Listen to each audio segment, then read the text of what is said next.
revisão de prótese total do quadril. Por que que essa é uma cirurgia muito importante a ser discutida? A troca da prótese do quadril. Olá, meu nome é Davi Guzmão, eu sou médico ortopedista, especialista em quadril, e hoje estamos com dois convidados aqui participando do vídeo, o Dr. Bruno Rabelo, Olá. do Rio de Janeiro, o Dr. João Rodolfo, de Blumenau. Tudo bom? Estamos hoje em Porto Alegre. Vocês já devem ter notado em alguns outros vídeos que a gente se reúne de tempos em tempos, né? Sim. Às vezes por motivos profissionais, por motivos de algum curso, ou às vezes simplesmente pra gente conversar alguma coisa, né? Fazer um churrasco, amizade, né? sempre. Uma amizade, é isso aí. E hoje nós selecionamos um tema interessante para conversar com vocês, que é a revisão de artroplastia total do quadril. A troca da prótese do quadril. Então, eu achei interessante a gente conversar sobre esse tema com mais de uma pessoa, para vocês poderem ouvir mais de uma opinião, né? E também para a gente ver a realidade de locais diferentes, né? São locais diferentes que às vezes têm algumas mudanças e alguma diferença em relação à prótese de revisão. E também tem uma influência de acordo com a primária que o cirurgião escolhe ou a primária, que é a primeira prótese que o paciente realiza, que o cirurgião mais frequentemente encontra na sua realidade. Bruno, conta um pouquinho aí, então, assim, ó, de primeira eu vou te lançar uma pergunta que é a seguinte: por que a prótese de revisão é uma cirurgia delicada e não é simplesmente uma troca da prótese? Porque às vezes o paciente pergunta assim, tá? Desculpa te interromper. Às vezes o paciente pergunta assim: ah, doutor, mas se a prótese gastar, não é depois só trocar? Sim, Né? sim. Tu deve ouvir isso aí no Eles consultório acham também, muito né? isso. Então, assim, ó, já para deixar os meus convidados aqui bem à vontade, a qualquer momento vocês podem começar a falar, né? E interrompe aí e a gente Não, porque continua. Deixa eu só fazer um ajustezinho aqui, ó. Tá. Lembre que não é ao vivo aí. Tá, vamos lá. A gente já fez alguns vídeos conversando sobre não só a necessidade, mas como ser um pré-requisito para se fazer uma cirurgia primária de quadril, que esse colega que vai fazer a cirurgia de quadril seja um especialista que tem experiência. Porque, na verdade, a experiência não está só relacionado a eu faço 3 próteses por semana, 4 próteses. Está ligado à escolha do implante, a técnica cirúrgica, fazer a cirurgia minimamente agressiva para as partes moles, enfim. Tudo isso tem influência na longevida dessa prótese. Quando a gente faz uma prótese primária, a gente faz uma prótese primária para que dure o maior tempo possível. Essa é a ideia. Quando a gente fala de troca de prótese, é porque essa prótese ela desgastou e tem que fazer uma troca, uma revisão. Só que a gente começa a pensar nas indicações de uma revisão de prótese de quadril. Nós temos uma fratura no fêmur ou no acetábulo, que solta essa prótese, que a gente chama de afrouxamento asséptico, ela falha, ela solta. Ou o próprio tempo que essa prótese ficou ali, foi desgastando. Uma infecção. Agora vem alguns itens que estão relacionados à própria técnica cirúrgica. Uma instabilidade dessa prótese que ela fica luxando, saindo do lugar. Ou uma prótese que foi colocada de forma não adequada e isso desencadeou um desgaste precoce desse implante. Então, a necessidade de uma especialização na prótese primária, ela tem total relação com a prótese de revisão. Então, se a gente pega uma prótese de primária que foi mal feita, ou mal colocada, ou que evoluiu com uma instabilidade, ou enfim, uma alteração que tem que fazer precocemente essa revisão, que a gente faz uma prótese, vai durar o quê? 20 anos, 30 anos, uma cerâmica? O objetivo é 30 anos. O objetivo é esse. Nosso objetivo é 30 anos ou mais. Então, a gente tem pego revisões aí para se fazer em menos de 10 anos. Então, quer dizer, tem algo errado. Né? Quando a gente vê uma prótese que durou menos que 10 anos, a gente considera uma falha no implante. Com certeza. Ela não atingiu o seu potencial máximo. Sim, tá? sim. Agora, tu comentou uma coisa interessante, Bruno, que me lembrou uma das coisas dos comentários dos pacientes, que o paciente às vezes fala assim: ah, doutor, a prótese, então, quando ela gastar, é só a gente trocar. E que, na verdade, a razão número 1 da troca não é o desgaste da prótese. Sim. Porque quando o paciente fala em desgaste da prótese, ele está pensando do desgaste naquela região da prótese que ela se movimenta. Sim. Que pode ser o metal, polietileno ou a cerâmica. Metal, polietileno ou a cerâmica. Mas, na verdade, essa não é a causa número 1 de necessidade de revisão. Então, para o pessoal entender, assim, queria que tu, de repente, falasse quais são as causas, as 3 mais comuns e qual é a número 1 que faz a necessidade de indicar a troca de uma prótese? Por que o paciente acaba precisando trocar a prótese?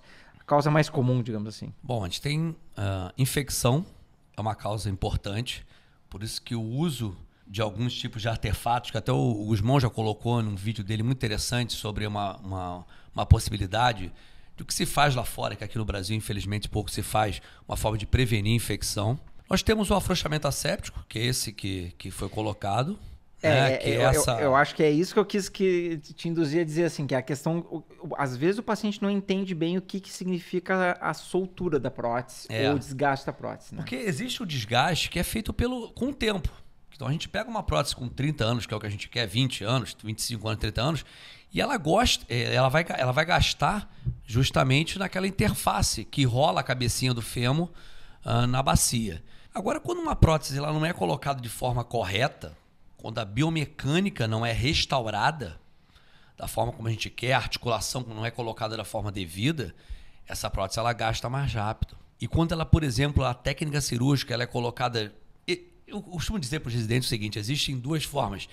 Existe a cirurgia que você coloca uma prótese de quadril, e tem a cirurgia que você faz uma prótese de quadril. Você realiza uma prótese de quadril tecnicamente falando. Seria a reconstrução. Que seria a reconstrução articular, a biomecânica, né? Dessa articulação. A tensão da musculatura. Quando você simplesmente coloca uma prótese de quadril, essa prótese de quadril teria que gastar mais rápido. Então ela é mal cimentada, ela é mal colocada, ela é mal preparada, ela é colocada num ângulo não adequado. Enfim, tem todos os fatores predisponentes para um afrouxamento ou uma soltura precoce desse implante. E aí vem a indicação de se fazer uma revisão de artroplastia, uma troca de prótese. Né? Às vezes a questão da revisão não é nem pelo que o paciente está sentindo. É o acompanhamento dele, possibilidade de uma fratura, alguma coisa assim. Sim, na verdade, a indicação mais do médico. Primária, a gente já comentou isso em alguns vídeos, a indicação primária ela é do paciente.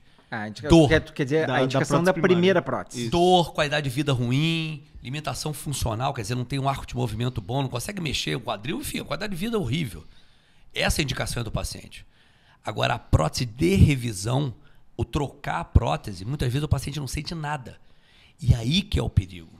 É por esse motivo, principalmente, é que a gente acompanha pacientes de tempos em tempos, Sim. faz um raio-x para saber se aquele implante está se comportando da forma esperada e se houver um comportamento anômalo do implante, que é um desgaste antecipado antes do que a gente esperaria, a gente detecta ele precocemente e, como o João colocou, pode ser necessário a indicação da troca do implante com o paciente sem sentir nada. Sim. Completamente assintomático. A indicação da prótese, a indicação da revisão é do cirurgião. Tem uma história interessante que é a classificação de fraturas periprotéticas, que é fraturas em cima de prótese, veio do Canadá, em que eles deixavam o paciente esperando revisão, deixava esperando. E as próteses foram quebrando, eles começaram a ver um padrão nisso e daí soltaram a classificação de prótese, né? De fratura periprotética. Então, o que eu quero dizer é que a classificação das fraturas periprotéticas foi feita por pacientes que não tiveram acesso à revisão mais precoce. Exatamente. Então, uma complicação extremamente grave, que é a fratura periprotética, né? Que ela pode ser evitada com uma cirurgia num tempo adequado. Sim. Muito mais simples. Que não precisaria ocorrer, né? Com menor quando a gente risco fala de pro fratura paciente. periprotética, a gente está dizendo uma fratura ao redor da prótese. Ao redor da prótese. Entendeu? Então, por exemplo, a gente vê um fêmur que foi colocado ali e ele começa a falhar, ele começa a se mexer dentro do canal. E ele vai levando uma lesão ao redor desse fêmur, por exemplo, e aí por um simples trauma, às vezes, esse fêmur fratura. Então, o que era para ser uma cirurgia eletiva, programada, planejada, se torna uma urgência, uma emergência, com todos os seus riscos muito maiores. Sim, né? Essa é a ideia. E Bruno, eu já vou te lançar para tu falar aquela frase que, já que a gente está entrando nesse momento aqui sobre isso, sobre a soltura de uma prótese e atuar de forma precoce nela, para não deixar ela machucar o osso. Eu também dou esse exemplo assim para os pacientes. Imagina um prego que tu coloca na parede, né, para pendurar o quadro, e aquele prego vai soltando, vai fazendo aquele buraquinho, vai aumentando o tamanho do orifício, é como se fosse isso, uma prótese solta. Sim. E tu tem uma frase que tu costuma dizer para o paciente, para ele entender a necessidade da ação imediata, digamos assim, de fazer uma revisão. Porque na verdade a gente pega uma frase que é muito utilizada, que a gente chama de o tempo é osso. Porque à medida que essa prótese ela vai soltando, vai se criando uma reação dentro da articulação, e que, não querendo entrar em detalhes de como isso acontece, mas ela vai comendo literalmente o osso. É por isso que a gente vê algumas vezes em grupos de Facebook, enfim, até no Instagram já tem alguns relatos, assim, não, eu fui no médico, ele disse que eu vou precisar de banco de osso, eu vou precisar de reconstrução com enxerto. Mas por que aconteceu isso? Porque, na verdade, a troca não foi feita no momento correto. E ela foi passando e ela foi comendo o osso, desgastando o osso que tinha ali. E qual o problema disso? O problema é que a cirurgia se torna mais complexa. E mais riscos, né? Também. Então, essa reconstrução é mais complexa. E a gente sabe, avaliando resultados clínicos, que quanto mais precocemente a gente faz uma cirurgia de troca, melhor o resultado pós-operatório. Quanto mais tarde, mais complexo é. Bruno, mas não dá para fazer? Não, dá para fazer, é óbvio que dá para fazer. Eu digo mais, sem enxerto de banco, sem enxerto ósseo, dá para se reconstruir com as técnicas que a gente tem modernas. Mas o resultado clínico é diferente. É por isso que esse alerta é tão importante. Então, às vezes as pessoas, mesmo na prótese primária, se perguntam, doutor, mas daqui a tanto tempo eu vou ter que trocar essa prótese? É sempre importante ter esse pensamento, né? Esse pensamento, porque tem que ter acompanhamento. Você tem que ter um especialista com experiência em revisão, com experiência no que a prótese está afrouxando, soltando, qualquer outro motivo, para acompanhar precocemente essa falha, para que se faça, obviamente, a cirurgia precocemente. Então, o mais rápido possível. Bruno, aproveitando o teu gancho sobre a necessidade do paciente acompanhar, né? Então, assim, quem fez uma prótese, de tempos em tempos, tem que fazer o acompanhamento radiográfico com o seu cirurgião.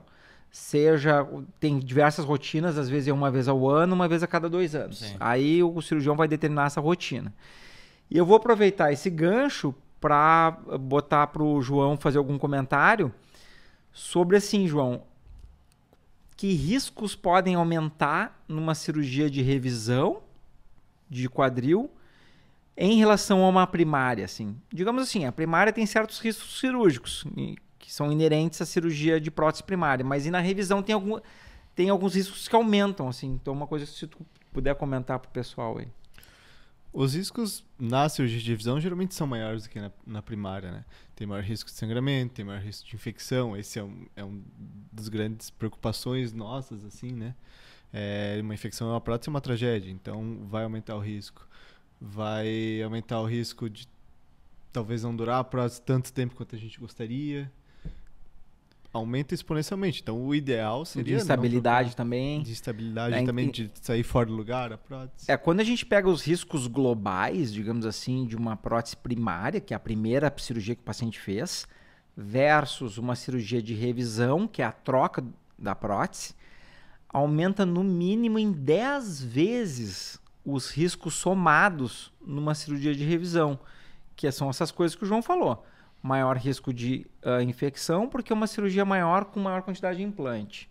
Maior risco de trombose, porque é uma cirurgia que dura mais e o paciente não tem uma velocidade de recuperação tão grande quanto numa primária. A gente nem libera precocemente. Às vezes não pode apoiar tanto precoce.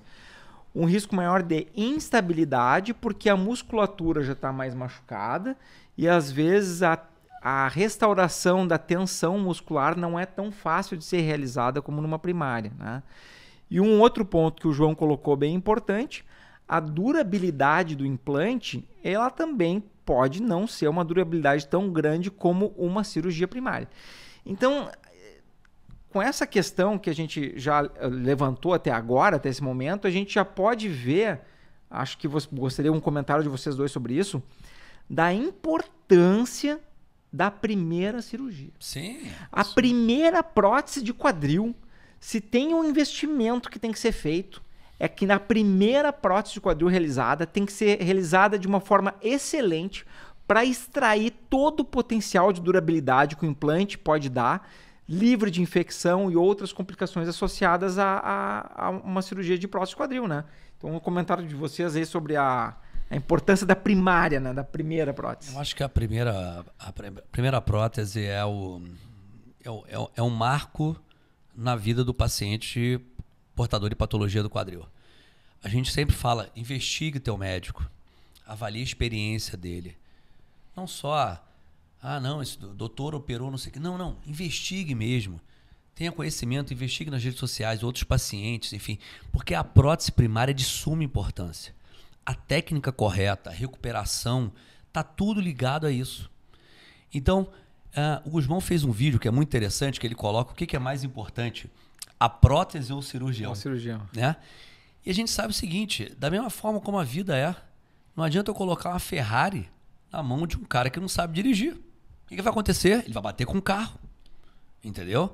Então, se a gente conseguir juntar um cirurgião com experiência, que obviamente vai escolher uma prótese adequada, né? Parte do princípio. Essa é a tendência. É a tendência. É a tendência. Né? Então, a gente tem uma maior chance, obviamente, de ter um resultado a longo prazo, não nem curto e médio, esquece isso. Estou falando a longo prazo de uma sobrevida interessante dessa prótese. Então, escolha muito bem o cirurgião. Acho que esse é um grande recado para a revisão. Porque todo mundo fala da revisão, mas esquece de falar da primária. Então, a troca da prótese começa na escolha do colega e do implante que vai fazer a prótese primária. Do primário. Isso eu acho que é o grande... É o grande pensamento que a gente tem que ter em mente. Qualquer paciente que vai fazer esse ano de 2019 que está chegando aí, qualquer paciente que vai fazer uma prótese esse ano, que está planejando, escolha bem o seu médico. Eu vou lançar agora para o João e já colocando assim, o João ele acabou a formação médica, fez a formação de ortopedia, acabou a formação de ortopedia, fez a formação em especialista de quadril, terminou a formação de especialista em quadril, está fazendo uma digamos assim, especialização em videoartroscopia de quadril e ainda vai para o exterior agora, para Estados Unidos, acompanhar mais 2 cirurgiões em artroscopia de quadril, né, João? E é o seguinte, a tua posição nesse momento, ela tem uma importância bem grande no implante que tu vai escolher para os teus pacientes. Porque tu vai acompanhar eles durante toda a duração do implante, né? Então, um comentário teu aí sobre a primária. A gente vê hoje em dia, assim, nossa preocupação em relação à segurança do paciente. Antigamente, na época dos cirurgiões mais velhos, era 2 anos de ortopedia e já saía fazendo prótese. Hoje em dia são 6 anos de medicina. Estou completando meu 5º ano de ortopedia, praticamente, né? Conforme você falou.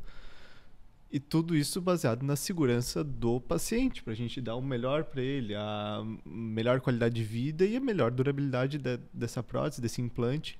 E com essa sabedoria, essa experiência dentro desses tantos anos de estudo, para conseguir dar o melhor. Tu vai criando bagagem, né, cara? Sim. Isso é o mais importante. Porque a gente comentou, a gente vai vendo o cirurgião que o cara é um traumatologista, o cara é um CQ, o cara... Tá bom, mas... Cirurgia de quadril. Não, nós aqui só realizamos o quê? Cirurgia de quadril. Sim. A gente não faz mais nada além disso. Então... E uma das coisas que eu noto que eu acho que é necessário desenvolver mais nas pessoas que lidam com cirurgias de alta durabilidade, né, que esse é o nosso objetivo, é o comprometimento. Tá? Que tem o Nassim Taleb, ele é um matemático, e ele escreveu o último livro dele, se chama Skin in the Game, né? Colocar a pele em jogo. O que é isso, colocar a pele em jogo? É tu assumir a responsabilidade pelos teus atos e pelas tuas escolhas. Então, assim, como um cirurgião, ter a pele em jogo é tu botar a tua reputação à prova. Tá? O que é isso? É tu escolher o implante e escolher as condições cirúrgicas como se tua carreira dependesse disso. Existem alguns países que a situação não é assim, e no Brasil a gente tem um modelo misto. Tá? Vou dar um exemplo. Por exemplo, tu vai fazer uma cirurgia dentro de um hospital, vou chutar alguns nomes no exterior aqui. Vai fazer uma cirurgia no Special Surgery, por exemplo, que é o número 1 nos Estados Unidos. Aí tu vai lá e tu vai ser designado para um cirurgião X, que vai lá e vai fazer a tua cirurgia. Muitas vezes se estabelece um comportamento de menos comprometimento, porque aquele paciente buscou uma instituição e foi designado um cirurgião do momento que estava lá para atender ele. Então, essa condição de colocar a sua pele em jogo, sua reputação de jogo, é menor porque é uma medicina um pouco menos humanizada nos Estados Unidos, né? A relação médico-paciente, ela é um pouco truncada, digamos assim, nos Estados Unidos, e tem alguns outros países que também é assim. No Brasil, a gente tem um modelo misto nisso, conforme o tipo de local e o tipo de modelo de saúde. Mas eu acho extremamente importante o médico indicar para o paciente aquela cirurgia, aquele implante que ele faria em si, que ele faria nos seus pais, nos seus familiares. Porque dessa forma, tu está trabalhando uma indicação com o maior interesse possível no desfecho favorável para o paciente, né? Não, esse teu comentário é super interessante. Pega o paciente no consultório que fala assim, não, doutor, eu vim aqui para fazer uma segunda avaliação, enfim. É porque eu tenho uma indicação para fazer uma prótese de quadril. Eu falo, é mesmo? Tá, e que prótese de quadril que foi conversada com você? Não, doutor, é uma prótese de quadril. Mas você sabe qual a prótese, qual o tipo de implante, se vai ser cabeça de cerâmica? Não, doutor, é uma prótese de quadril. Pelo amor de Deus. Esse é um implante, que é uma coisa que você sempre fala. Que ela vai funcionar 24 horas por dia a cada passo que você der. Então, não é qualquer coisa que você compra ali. Vamos fazer uma comparação. Vamos fazer uma comparação, digamos assim. Ó, eu tenho uma sugestão da gente comparar prótese quadril versus um implante por uma fratura, que é uma placa ou uma haste, versus o implante de prótese mamário, que as mulheres colocam bastante, tá? Então, por exemplo, assim, ó, uma placa que teve uma fratura e foi necessário colocar uma placa ou uma haste na fratura para consolidar. Uma vez que a fratura consolidou, aquela placa e aquela haste perdem completamente a função. Elas não estão sendo mais utilizadas para guiar o osso para sua consolidação, né? Sim. Ela poderia até ser retirada, inclusive em alguns países, a Alemanha, 2 anos depois da fratura consolidada, retira a placa. No Brasil, a rotina não é bem estabelecida, mas tem prós e contras de fazer isso. Prótese mamária. A prótese mamária, ela é um implante que ela vai fazer um volume, né, no seio da mulher, e ela não é uma prótese que ela estabelece exatamente ela não fica trabalhando, digamos assim, tanto quanto a prótese que a gente está falando, né? Então, a prótese de quadril e joelho, como o João lembrou, a cada passo que a pessoa dá, ela tem que funcionar. Da mesma maneira como ela foi colocada no primeiro dia. Então, a cada passo que a pessoa dá, ela está funcionando. Tá funcionando. Imagina o seguinte, imagina que... Eu quero saber o seguinte, ó, quem de vocês tem um eletrodoméstico em casa há 30 anos sem manutenção que funciona ainda? É uma exceção, existe, né?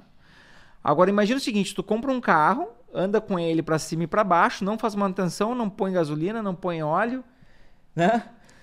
Não lava, e ele continua funcionando como se fosse da primeira vez 30 anos depois. Então, imagina só eu fico pensando assim, ó, que loucura isso, um mecanismo que fica funcionando tanto tempo, e a gente está dando esse exemplo, eu estou dando esse exemplo de 30 anos, baseado na publicação que a gente tem de durabilidade de acima de 90% em 30 anos. Que a gente tem essas publicações. Que é o que a gente utiliza. Né? Que é o que a gente utiliza. E tem outros implantes que atingem 25 anos, que talvez vão chegar até os 30, só não tem a publicação ainda para que eu possa afirmar isso, né? Mas essas publicações estão andando, podem ser que vão chegar aí.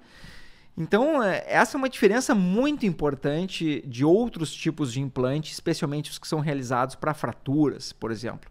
Ou as cirurgias de coluna também, exceto a prótese de coluna, as cirurgias de coluna que utilizam, digamos, parafusos e hastes, uma vez consolidada a artrodese, aquele implante perde a função, assim, né? Essa relação médico-paciente tem que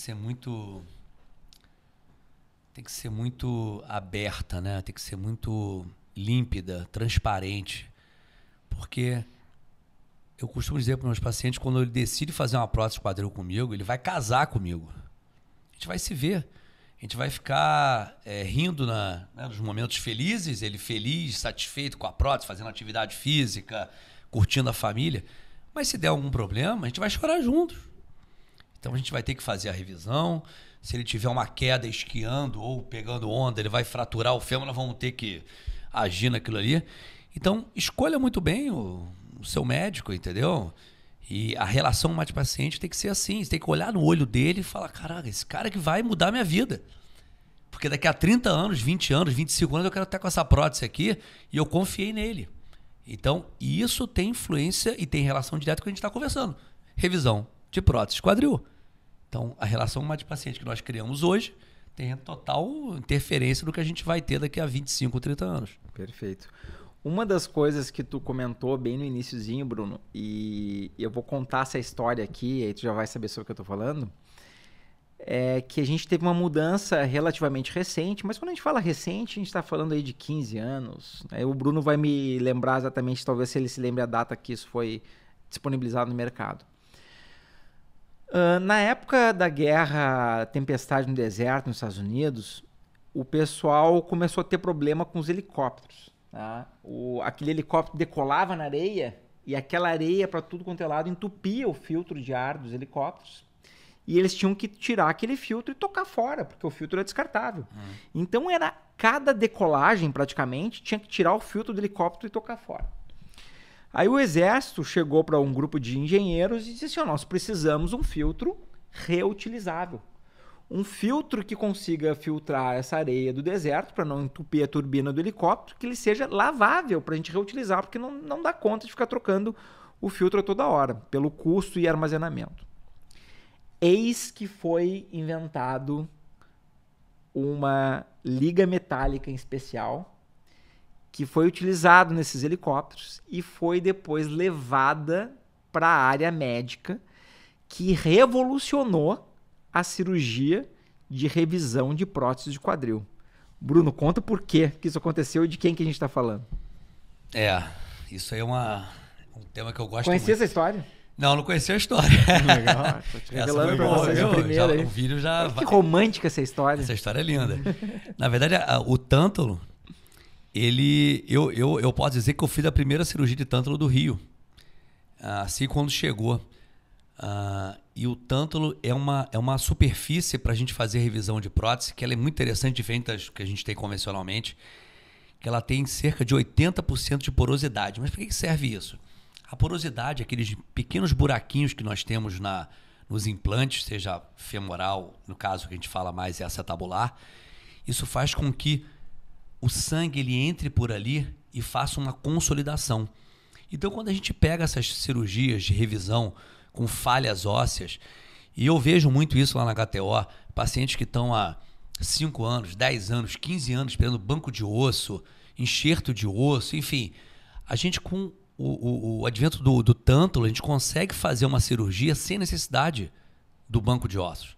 Porque isso aí incorpora de uma forma no osso hospedeiro, quer dizer, no osso que ainda existe dentro do paciente e faz com que essa cirurgia se torne factível.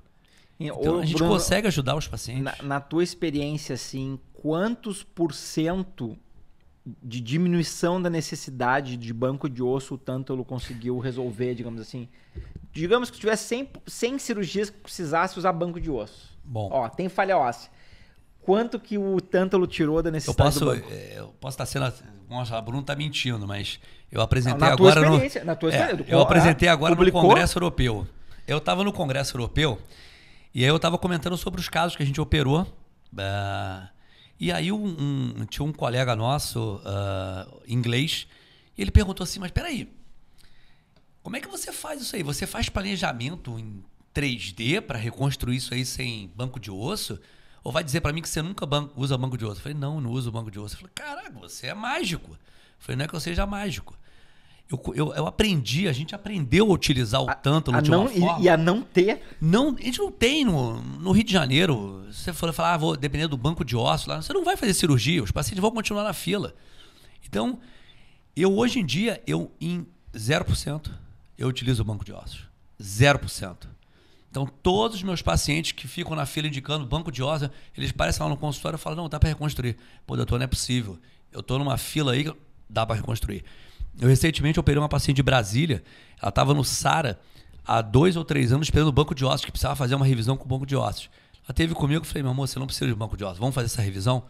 E aí criou simpatia, ela confiou em mim. Em 5 semanas estava andando sem banco de ossos. Acabou. E a outra coisa que tu acabou de falar há pouco tempo, né, Bruno? Tempo é osso. Então é o seguinte, tu deixa a paciente na fila burocrática para ter a cada vez fica pior. Pô, vai ficar cada vez pior, né? E a gente está falando então do metal trabeculado, onde o primeiro modelo que chegou aqui no Brasil chama Tantalum, e que ele... Vocês podem perguntar para qualquer cirurgião de quadril qual foi a importância do Tantalum. Ele revolucionou a cirurgia de revisão do quadril, que é a troca da prótese quadril, por diminuir a necessidade de contato metal osso hospedeiro, né? Por exemplo, no acetábulo se dizia assim que a gente tem que ter pelo menos um contato de 70% numa prótese normal. E no Tantalum, como é que é essa necessidade de contato? Hoje em dia, às vezes, com 40%, 50% de falha óssea, a gente consegue reconstruir. Usar o Tantalum. E ele tem a interação, o osso cresce dentro dessas porosidades que o Bruno estava falando, ele cresce lá dentro numa velocidade muito maior pela amigabilidade que existe no metal. Porque tem vários componentes mecânicos ali, de coeficiente de elasticidade, enfim, mas normalmente que se fala, que a gente vê nos trabalhos, que em 3 semanas já tem consolidação óssea ao redor do Tantalum, que é uma coisa absurda. Só que não entenda mal, né? O uso do osso ainda é muito bom, se usa muito. O problema é a burocracia. E a logística. Sim. Não, e a logística também. É muito difícil conseguir. O inglês lá falou pra mim assim, Bruno, você faz o seguinte, se você tiver com dificuldade, eu mando um navio com um banco de ossos aqui da Inglaterra pro Brasil. Eu falei, cara, vamos aceitar, porque lá no Brasil não tem. A burocracia é que, na verdade, se colocou no Brasil uma burocracia muito maior do que necessária para banco de osso, onde outros países a burocracia ela é muito mais simples, né? Em alguns países o osso é visto como uma bolsa de sangue, por exemplo. Tem uma baixíssima burocracia para tu fazer uma transfusão de sangue. Aqui no Brasil, o osso é encarado como um transplante de coração. Então, tem uma mega burocracia em função do transplante de osso. Mas, lançando agora a pergunta para o João, que esteve há pouco tempo num lugar em treinamento em Curitiba, que tem um banco de osso bem conhecido, bem estabelecido. O Tantalum, o metal trabecular, também teve esse impacto lá em Curitiba, no dia a dia, digamos assim, do uso... nas cirurgias que, digamos assim, nos pacientes que se pode utilizar o Tantalum, né? Porque em alguns hospitais públicos não tinham acesso. Minha residência foi praticamente pelo SUS lá, então pelo Tantalum ainda ser um pouco caro, era um pouco difícil conseguir. Mas nas cirurgias particulares que se conseguia o Tantalum. Mas o principal foi a burocracia e a dificuldade de conseguir osso, assim, foi bem difícil. E você deixar um paciente na fila esperando gastando osso é muito pior.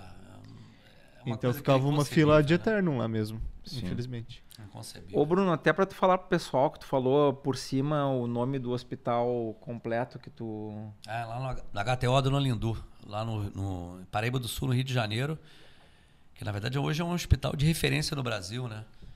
A gente realiza em torno de 500, 600 cirurgias de prótese por ano, que é um número bem significativo para um hospital público, né? Então...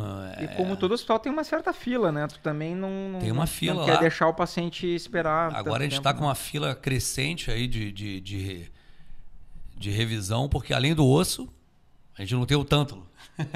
Aí não tem jeito, aí não tem como resolver as revisões. Não tem como fazer mágica, né? Não tem como fazer mágica, infelizmente. Teve até um caso, só para mostrar a burocracia do osso, de um paciente lá da minha residência, que a gente fez uma cirurgia primária de um lado, guardou o osso, mandou pro banco de osso só estocar.